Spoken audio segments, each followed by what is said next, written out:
방언 진짜인가 가짜인가 전혀 그 뜻이 통하지 않는 알 수 없는 그런 소리로 계속해서 이제 반복하는 자칫하면 신비주의로 치우쳐 가서 정상생활이 잘 안 됩니다. 표적으로 써주어진 방언을 보편적인 현상으로 착각하고 있는 그런 오류를 범하고 있는 것 같고요. 고린도 교회의 방언은 사도가 아니고 거짓 사도가 와서 한 겁니다.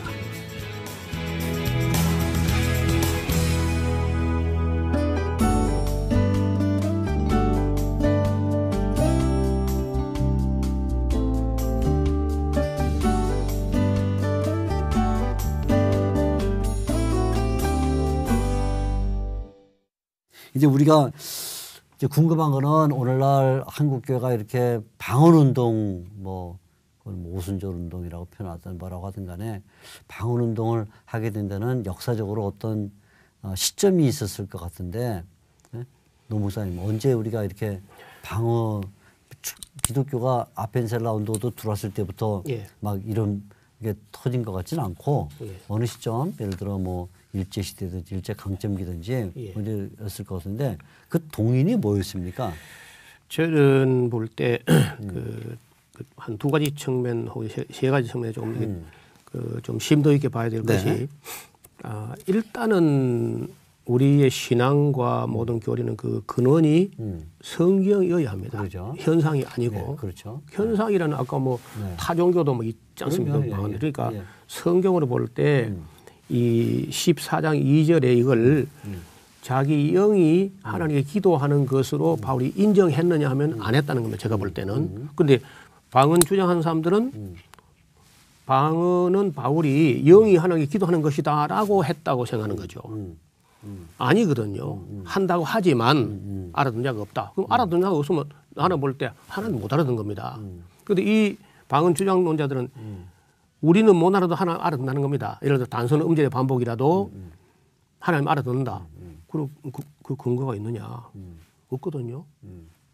그런데 이 사람들이 대개 이제 강조하는 게 뭐냐면은 그 모르스 코드라고 아시죠? 모스 코드.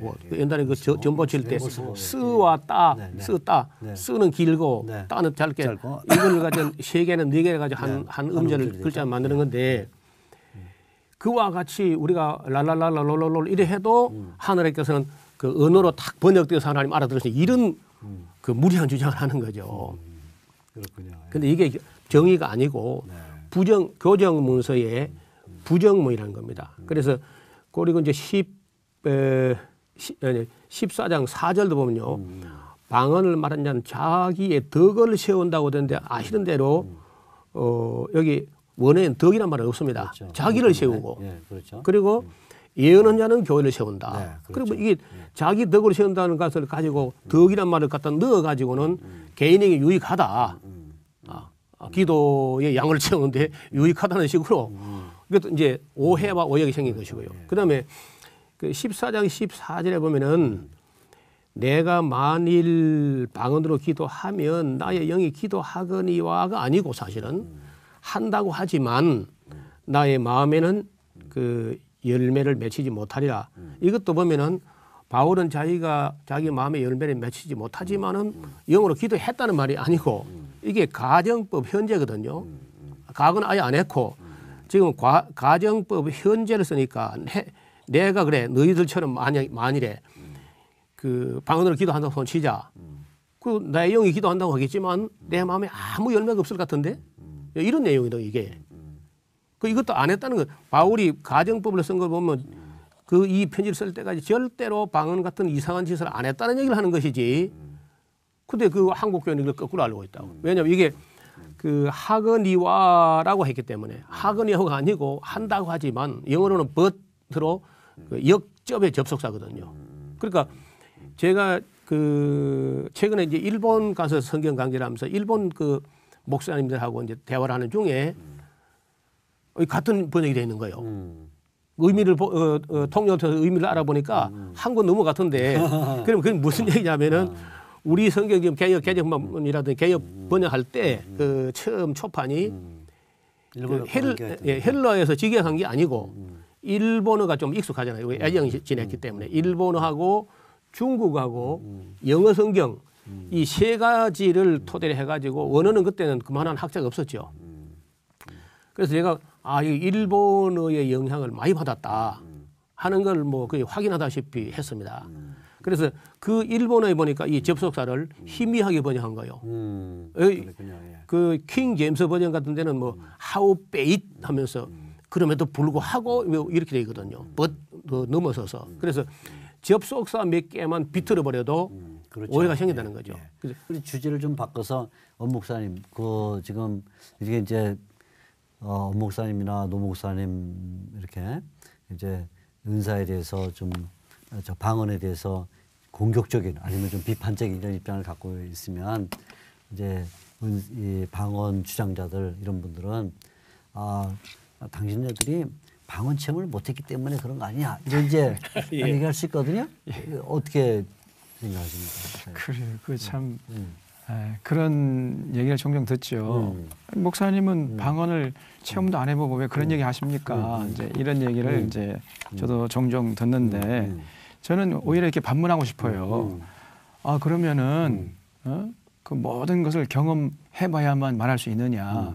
우리 모든 어떤 행위의 근거는 또 판단의 근거는 어떤 경험이나 현상 이걸 가지고 판단해서는 우리 오류에 빠질 수가 있다. 저는 그렇게 생각합니다. 그래서 우리의 모든 생각과 행동의 그 판단 근거, 유일한 판단 근거는 또 우리 믿는 사람으로서 그 모든 그 기준은 이 성경이 과연 어떻게 말을 하는가, 성경의 진리는 과연 무엇이냐, 이것을 우리가 끊임없이 추구해서 그렇죠. 그 성경의 진리 입각해서 우리의 모든 경험이 조명받고 거기서 이제 진리를 가리는 것이 이것이 합리적이고 이것이 바른 신앙의 자세가 아닌가 저는 그렇게 생각합니다. 네, 그렇죠. 경험이란 것은 또 이제 시간이 되면 잊어지기도 하고 예.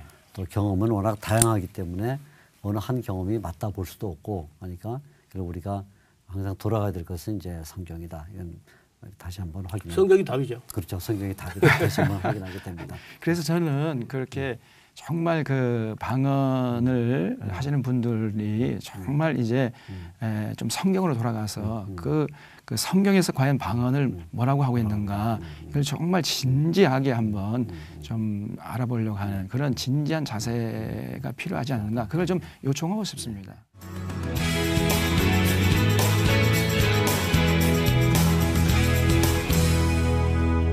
자, 그러면 이제 우리가 지금까지 방언에 대한 개론적인 얘기를 좀 했다 이렇게 볼 수 있게 되는데 성경 본문까지 열어보면서 실제 방언에 대한 이해는 이렇게 해야 된다라는 이제 좋은 조언을 주셨어요. 조금 주제를 바꾸면 그러면 이제는 그냥 단순히 방언뿐만 아니라 좀 더 이제 폭을 넓혀서 은사 이렇게 얘기를 하면 방언을 포함해서 은사들에 대한 그 분별 이것이 참 성경이 우리에게 말하는 방언이다 또는 은사다. 그러니까 성령께서 우리에게 주시는 은사다 또 방언이다 이런 것을 검증하라 하면 이제 그 검증 방법이 있을까요, 노 목사님? 근데 제일 어려운 부분이고 제가 책을 썼던 이후도 방언을 검증하라. 검증하자 하는 거거든요. 검증하자. 왜냐하면 네. 지난 그 현대 방언 이런 방언 이제 성경 말고 역사적으로 AD 55년경에 바울이 가서 그 고린도 교회의 거짓 사도의 계율의 여군들을 디도하고 함께 척결을 했거든요. 그래서 AD 55년경으로 봅니다. 그래서 이제 방언이 끝난 거죠. 정리됐습니다. 그러다가 이제 몬타누스파라고 하는 이 사람들이 약간 얼마 기간 동안에 그런 방언과 알 수 없는 소리로 기도하는 얘기가 나옵니다. 바로 그 당시 능동적으로 교육에 대체해가지고 이단으로 처단해서 끝났죠. 그리고는 거의 없었고요. 4세기에 크리소스톰 이런 분이라도 5세기에 어거스틴 이런 분들이 그 방언과 예언과 이런 그 표적 같은 이적은 사도 시대의 표적으로 사도 시대와 함께 끝났다 하고 분명히 기록하고 있거든요.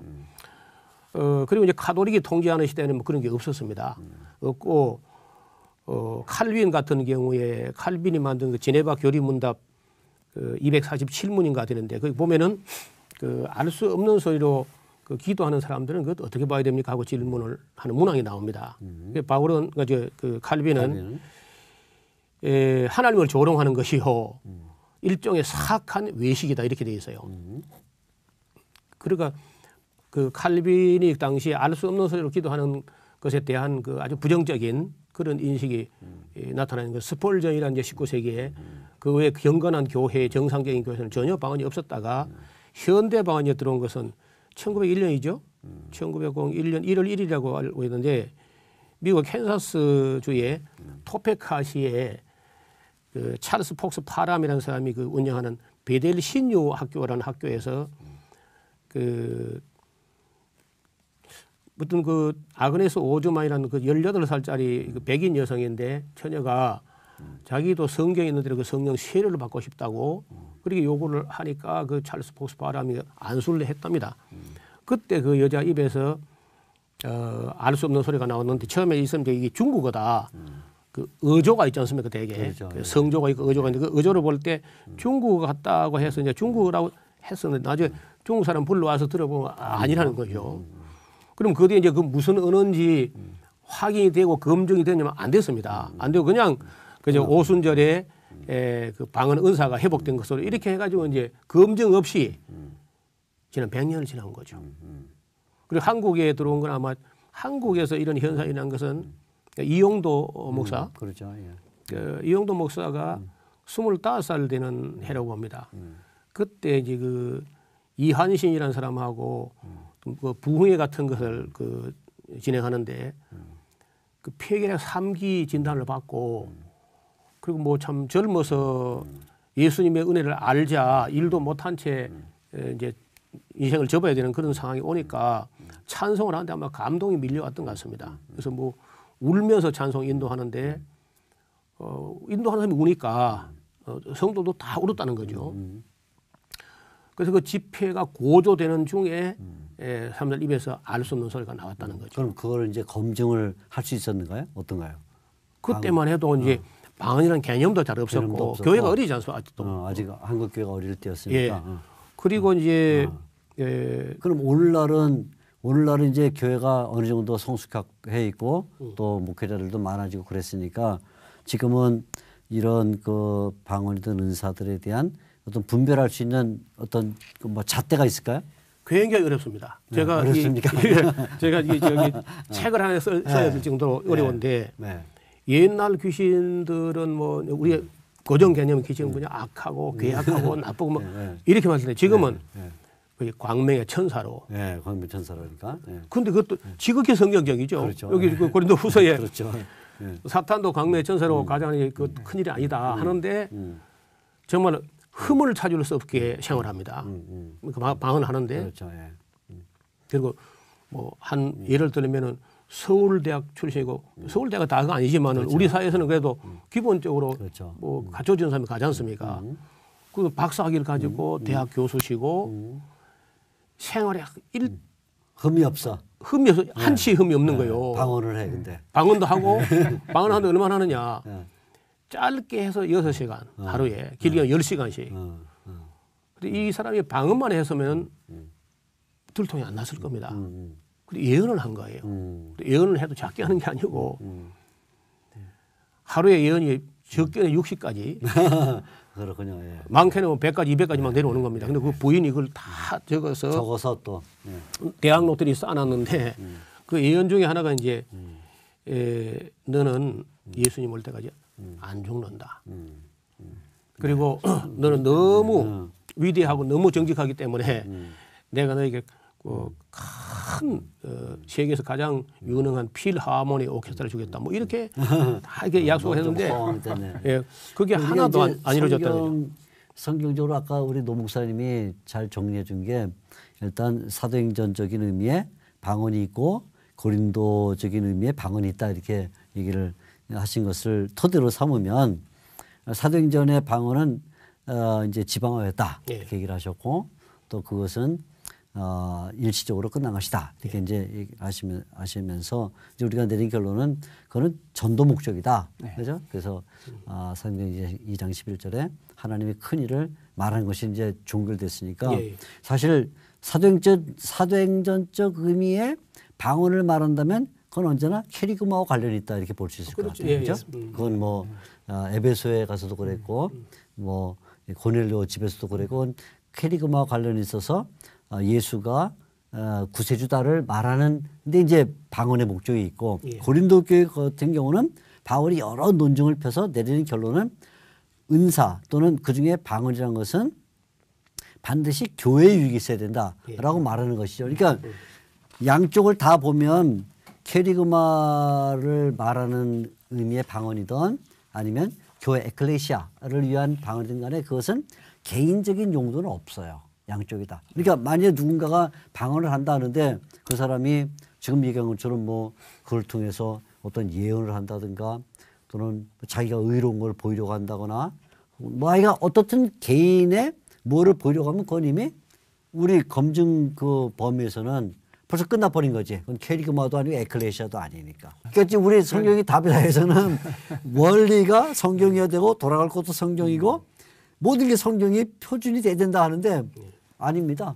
자기가 경험한 게 우선이기 때문에 목사가 성경 펴놓고 보세요. 성경 그거 볼 필요 없습니다. 이게 나와버리고 자기 의가 그러니까 그거는 사도행전적인 의미건 고린도 전서적인 의미건 간에 그건 이미 목적이 떨어져 있는 것이죠. 그건 이제 벌써 검증에서 우리가 이렇게 끝난다 이렇게 보게 되는데 자 그러면 이제 우리 엄 목사님께 한 가지 묻고 싶은 거는 자 우리가 성경을 통해서 이런 예를 들어 캐리그마와 에클레시아라는 두 개의 잣대가 늘 은사를 검증하는 독보라 이렇게 본다면 이제 그게 좋아 다 이제 잣대를 통과했어요. 네? 그건 캐리그마에도 도움이 되고 에클레시아에도 도움이 된다. 그러면 그런 경우에는 이제 교회에서 어떻게 그런 은사를 활용할 수 있을까요?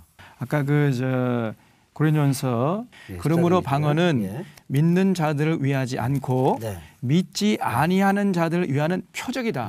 이렇게 분명히 정의를 내리고 있습니다. 그러니까 바울이 이 방언에 대한 정의는 14장 2절이 아니고 14장 22절에 분명히 방언은 믿지 아니하는 자들을 위한 표적이라고 했습니다. 그러니까 그 당시에 믿지 아니하는 자들은 이제 정말 예수님의 십자가의 그 사건 이걸 정말 믿지 않은 그런 유대인이라든가 특별히 예수님의 제자들도 제일 처음에는 믿지 못했지 않았습니까? 그런 믿지 아니하는 자를 위해서 주어진 일시적인 그 표적이었지 세면이었지 이게 계속해서 지속적으로 이걸 가지고 자기 개인 기도용으로 쓰는 그런 은사가 아니었다는 거죠. 이거 분명히 그럼 그걸 좀 보충하고 싶고요. 아까 말씀드린 대로 그 우리 총장님 말씀하신 대로 저도 그 목회 현장에서 방언하는 사람들에게 이 성경을 가르치려고 하면 너무 어렵습니다. 이 방언이 별로 필요 없다는, 성경이 별로 필요 없다는 거예요. 나 지금 이미 좀 방언 받고 내 하나님과 깊이 교제하고 있는데 무슨 또 성경을 필요하냐. 그래서 방언 반사의 특징이 성경의 중요성을 간과하는 것 같아요. 성경으로 돌아가야 되는데 정말 그럼 성경이 답인데 말이죠. 그걸 좀 미리 좀 말씀드리고 싶고 그래서 이 정말 은사 사용에 대한 성경의 지침은 뭐냐. 바울도 고린도서 14장에서 아까 말씀드린 이 12장은 은사의 종류, 13장은 은사의 검증이고 14장은 은사에 대한 사용 지침이라 이렇게 말씀하신 거 저도 참 공감하고요. 그래서 그 14장에서 바울이 은사를 사용할 때는 반드시 이렇게 사용하라 분명히 지침을 내리고 있습니다. 예를 들어서 방언할 때에도 그 집단적으로 방언하지 말라는 거예요. 질서대로 한 사람이 방언하고 또 통역해. 그래가지고 많은 사람들이 다 알아들어가지고 교회에 덕을 끼치라. 그 말씀드린 대로 캐리그마하고 이 에클레시아 거기에 도움이 되도록 그렇게 사용해라. 분명히 그 사용 지침이 나옵니다. 그래서 오늘날 지금 현대 교회에서 그냥 막 집단적으로 죄 삼상하고 그냥 막 집단적으로 이렇게 방언 기도하는 것은 굉장히 성경적으로 볼 때는 비성경적이다, 안 맞다 이렇게 보여지고요. 예를 들어 또 예언할 때에도 그 이렇게 많은 사람들이 나 성령 충만으로 나 예언의 은사 받았다 해가지고 그냥 막 동시다발적으로 하지 말고 한 사람이 예언하고 다른 사람은 잘 듣고 마음에 새기고 그 다음에 또 다른 사람이 예언하고 이렇게 질서를 따라서 하라 이렇게 분명히 지침을 내리고 있습니다. 이걸 우리가 좀 우리 한국 교회가 좀 마음에 깊이 새겨야 한다. 저는 그렇게 생각합니다. 아무튼 사도 바울이 이제 예언이라는 단어를 썼을 때도 이제 구약적 의미의 그런 예언이라기보다는 성경을 어떻게 이해시키고 해석하느냐라는 이제 그런 어떤 순차적인 질서를 말하고 있는 것인데 뭐 작년처럼 이렇게 전쟁에 대한 뭐 예언을 한다든가 이런데 혹시 무민하는 것은 참 위험하다 생각을 하고 보통 방언 이게 이제 우리 눈에 이거는 참 성경이 말하는 방언이라기 어렵다 하는 것들을 보면 저는 이제 저도 이제 목회하면서 조금씩 이제 경험이 있는데 우선은 음향적으로 어쿠스틱 음향적으로 굉장히 귀에 거슬려요. 둘째는 내용이 확실하지가 않아. 뭘 기도하는지. 그러니까 지금 뭐 다양한 원실러블의 그런 그 말을 반복함으로써 굉장히 그 많은 그 이야기를 하고 있는 것 같은데 거의 내용이 없는 그런 것이 한다. 이제 이게 이제 굉장히 사람 피곤하게 만들죠. 우리가 음악도 비트가 어떤 때는 강도 있고 약도 있고 뭐 중강약도 있고 이래야 되는데 계속 한 비트로 가면 사람이 피곤해지는 것처럼 이 거짓 방언의 현상 가운데 하나는 비트가 같아요. 계속 같은 비트예요. 그러니까 떨림 현상 같은 것이죠. 그건 아주 그 음향적으로 귀찮지는 않은데 사람의 심리적으로 압박감을 주는 이제 이런 것들이 있고 세 번째는 그 방언을 하는 분들 한다고 주장하는 분들 가운데 삶을 보면 굉장히 무질서해요. 삶이 뭐 가정 또는 직장 심지어는 교회에서 봉사할 때도 아주 그 여러 부서에 들어가서 자주 마찰을 일으키거나 아니면 갈등 또는 뭐 독불장군 시계 이런 그래서 합이 안 되는 그래서 제가 저것은 뭐 성경이 이게 거짓방언이다 이렇게 말하는 부분은 별로 발견하기 어렵지만 경험적으로 저도 말하면 굉장히 듣기 싫은 소리들.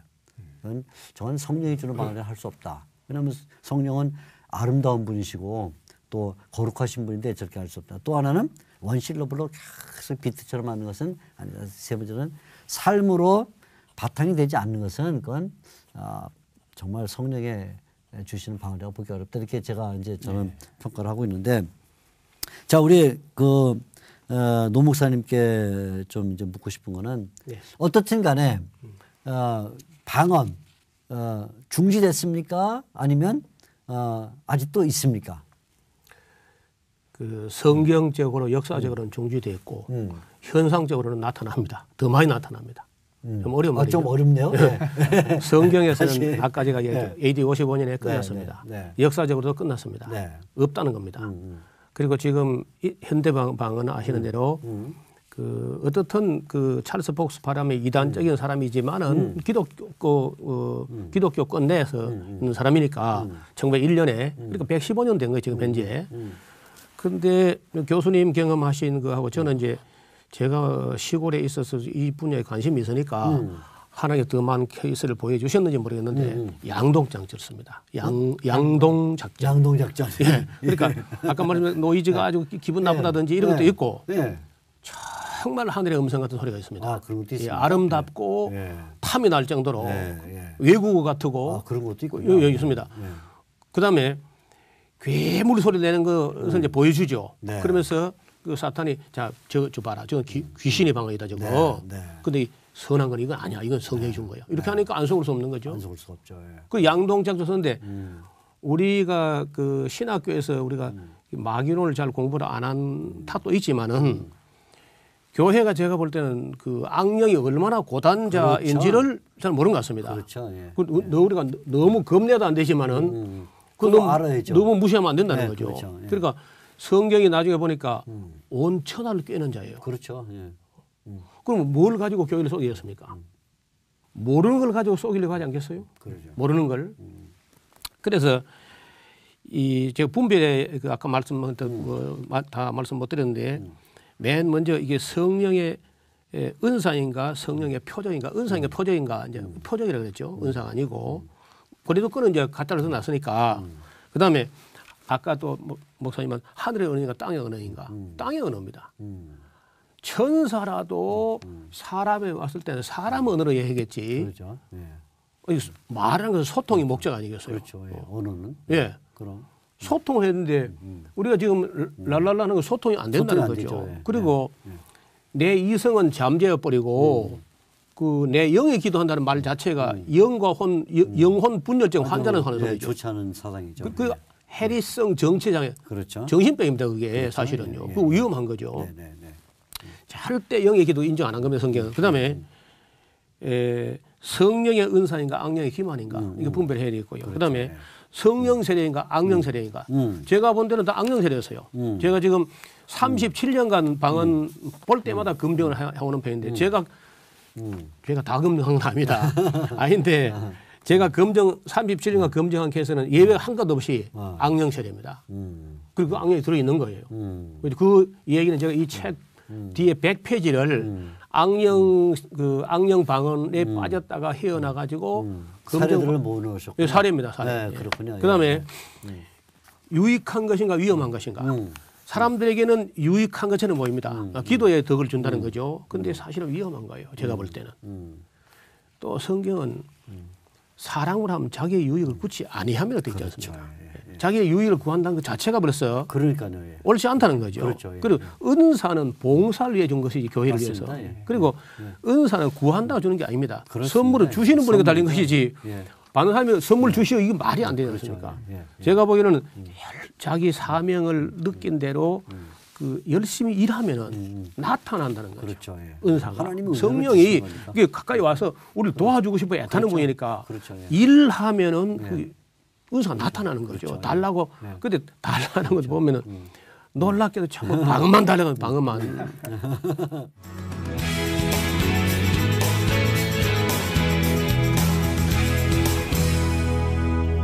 자, 그러면 제가 굉장히 중요한 질문 하나 드리겠는데요. 예.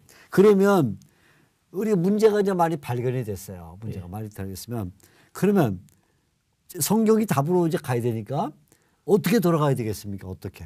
목사님부터 한번 말씀해. 어떻게 돌아갈 수 있을까요? 성경을 그냥 그 한 구절만 따가지고 이렇게 성경을 한 구절만 따지 마라. 네, 따지 말라. 네. 아까 우리 목사님 말씀하신 네. 대로 네. 그 고린도전서 12장 10절 저 각종 방언 성령의 은사로서 바울이 네. 방언의 은사라 이렇게 네. 했다. 네. 요 한 구절만 따가지고 네. 그냥 그러겠죠. 절대적으로 네. 믿어버리고 네. 다른 성경 구절은 전혀 무시해버리고 네. 이렇게 해서는 안 되고 네. 그 적어도 방언에 대한 문제를 따지려면 네. 12장, 13장, 14장까지 네. 전체적으로 그리고 노무사 말씀한 대로 후서까지. 후서까지 그리고. 이렇게 전체적으로 살펴보려고 하는 예, 예. 사실 저 우리 노 목사님이 오늘 이렇게 이 말씀 굉장히 중요한 말씀을 네, 생각합니다. 그렇죠. 예. 게다가 더 나아가서 네. 창세기부터 요한계시록까지 네, 그렇죠. 성경 전체를 좀 그렇죠. 통전적으로 이렇게 숲을 먼저 보고 네, 네. 그 다음에 이제 좀 나무를 보려고 하는 이런 자세. 그래서 성경 어떤 지금 요즘 그 성도님들이 성경으로 돌아가자 해도 그냥 뭐 주제별로 성경 공부 몇 번 그렇지, 하고 그렇지. 성경 구절 암송하면 그렇죠. 성경으로 돌아간 줄 알아요. 그러니까 돌아가긴 돌아갔는데 너무 저 지엽적으로 아니 네, 부분적으로 맞습니다. 돌아가는 거죠. 네, 맞습니다. 그죠? 성경으로 돌아가자, 전체적으로 돌아가자. 예. 또 뭐가 있겠습니까? 방언이라는 게 원래 사람에게 하는 것인가 하나님께 하는 것인가 하나님께 하는 거라고 생각했던 건 바울이 하지 말라고 한 거죠. 그다음에 의미가 있는 언어인가 의미 없는 소리인가. 네, 그런 말이죠. 제가 그다음에 그런 걸 하는데. 예. 바울이 한 말이 긍정문인가 부정문인가. 되게 부정문이다. 12장, 13장, 14장 다 안 가보고도 네. 그때 이제 안 가본 상태거든요. 네, 네.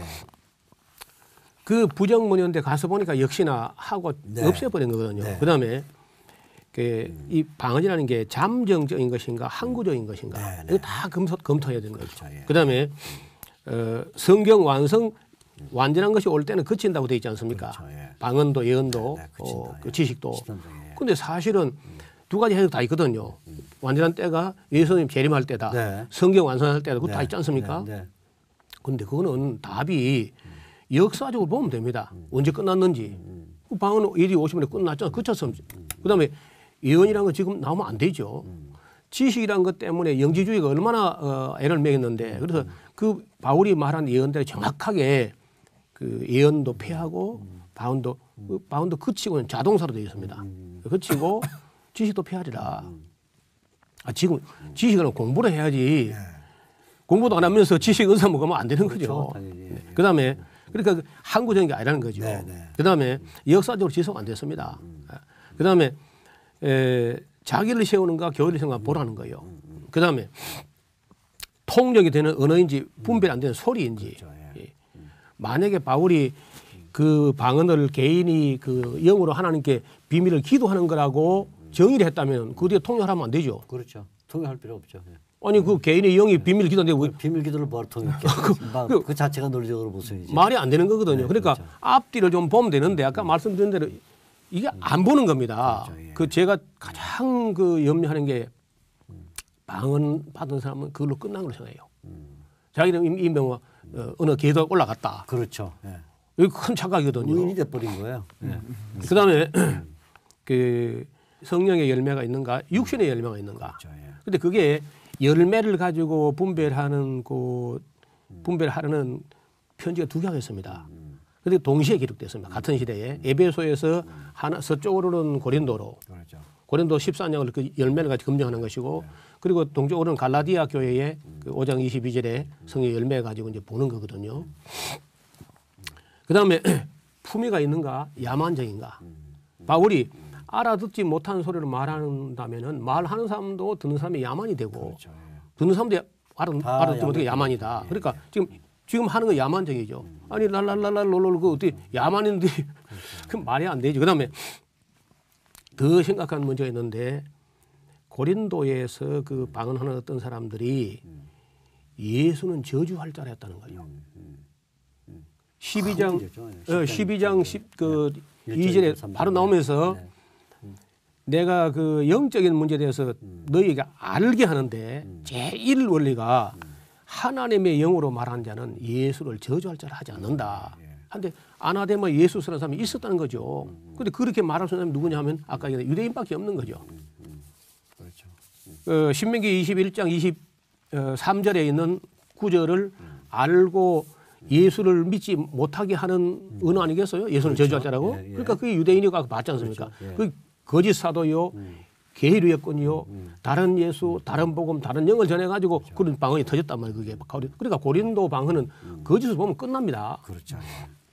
그래서 지금 그걸 따라하자는 거 지금 방언 운동하는 사람들이. 그러니까 다른 거 아무 말도 방언 없어야 됩니다. 감사합니다. 오늘 참 우리가 이 한국 교회에 일어나고 있는 어려운 문제 중에 하나이고 또 답을 해야만 될 문제 가운데 하나를 이렇게 오랜 시간 동안 다뤘는데 두 분 우리 대담 패널 목사님들의 얘기를 들으니까 여러 면에서 많이 밝아지고 또 청취자들에게도 도움이 됐을 거라고 생각을 합니다. 오늘 우리가 방언 진짜인가 가짜인가 라는 이런 주제를 가지고 얘기를 나눴는데 청취자 여러분들께서 성경을 실제로 펴고 또 오늘 대담자들이 말씀해 주신 내용들을 찬찬히 살펴보시는 중에 확인을 직접 하시기를 바라고 또 성경이 답이므로 그냥 경험에 비추어서 또는 경험에 근거해서 맞다 이런 얘기를 할 것이 아니라 성경이 뭐라고 말하는가를 보고 내가 비록 경험을 했더라도 그것이 성경이 말하는 바가 아니면 과감히 내려놓는 이런 진실된 모습이 있어야 된다고 생각을 합니다. 오늘 두 분 목사님은 정말 더 멀리서 오셨어요. 아산 광양 이렇게 오셨는데 이 귀한 자리에 위해서 오신 두 분께 진심으로 감사를 드립니다. 오늘 여기서 저는 이제 이야기를 마치고 다음 시간에 또 좋은 주제를 가지고 만나 뵙도록 하겠습니다. 감사합니다.